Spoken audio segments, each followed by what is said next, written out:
Vous avez suivi son discours quand même, j'imagine. Il y est allé fort avec Bruno Retailleau, qu'il a présenté comme le ministre de l'inaction migratoire. Est-ce que la popularité de Bruno Retailleau vous pose problème? Pas du tout. Vous savez, Bruno Retailleau... Pourquoi c'est une cible alors du coup?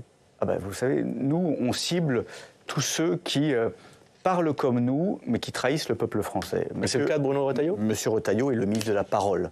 Monsieur Mais il trahit les Français, vous utilisez ce terme? Bien sûr, vous savez, quand on fait semblant de faire, on dit beaucoup de choses. Monsieur Retailleau, il dit beaucoup de choses, il en fait très peu.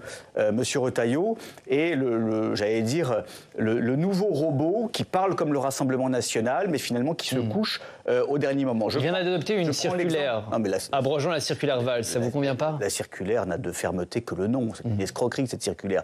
Mais surtout des reniements. Quand on voit, notamment dans un colloque sur la sécurité, que dans un premier temps, il soutient le collectif féministe Némésis, qui organise de très bonnes actions, qui est très courageuse, d'ailleurs son défi très courageuse, et puis 24 heures après, il est rattrapé par la patrouille en disant « Ah mais je ne savais pas qui c'était, je n'ai rien à voir avec ces gens-là ». Donc on voit bien que M. Retailleau, il est quand même gangréné par ce politiquement correct, qu'on a déjà vu par le passé avec Nicolas Sarkozy, avec M. Darmanin, l'homme de droite dure en fait, qui est le tenant de la gauche molle.